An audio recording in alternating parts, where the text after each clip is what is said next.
Il est un peu plus de 20 h. Comme tous les 15 jours, le camion est stationné sur la même place, au centre-ville. Bonjour.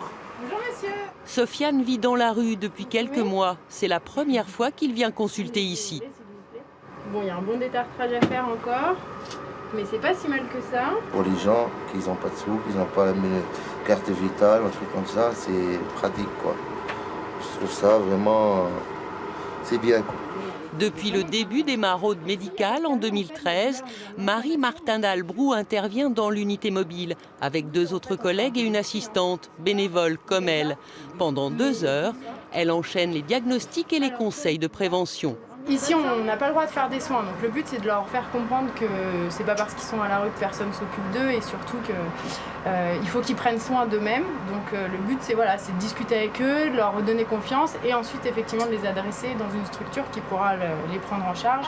Après des années de galère, Gérard a perdu 24 dents, mais pas le sens de l'humour. Non, faut pas en Une femme qui m'a dit vous avez de beaux yeux, mais alors les dents ça va pas du tout. Eh ben, on va faire en sorte que vous ayez des beaux yeux et des belles dents alors.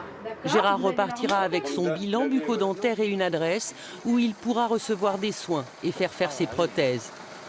Moi je vais avoir des dents. Quand? C'est dans ce centre de santé qu'il va se rendre. Des dentistes y soignent bénévolement eux aussi les plus démunis. Nordine vient au cabinet pour la 3e fois depuis le mois de novembre. Au niveau de l'accueil, il n'y a rien à dire. Et même au niveau médical, les médecins, ils sont super, ils nous mettent pas mal à l'aise et ils savent dans la galère qu'on est. Notre but ici, c'est quand même de les remettre en position sociale, qu'ils puissent de nouveau avoir un sourire, c'est pour ça qu'on dit sourire à l'œil, pour pouvoir recommuniquer avec les gens de l'extérieur. Après, on ne les soigne pas ad vitam, c'est pas. Après, il faut leur donner la chance d'aller dans d'autres cabinets. Un grand pas à franchir. Et pour ça, ceux qui sont reçus au centre mettent le temps qu'il faut, parfois 6 mois ou plus. En attendant, ici, plusieurs médecins sont là pour les accompagner.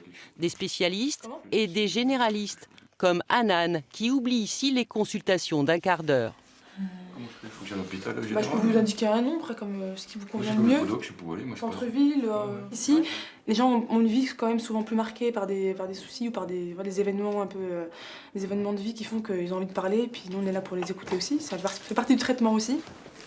On prend en charge la pathologie, mais cette prise en charge de la pathologie n'est qu'un coin dans lequel on va s'insérer pour prendre en charge de façon globale les patients et faire un bilan de comment ils vivent, où ils vivent, quels sont leurs besoins. Le soin, première étape vers la réinsertion. Sur les 3000 personnes sans domicile ou en grande précarité accueillies dans ce centre l'an dernier, 300 sont venus après une visite dans le camion médicalisé.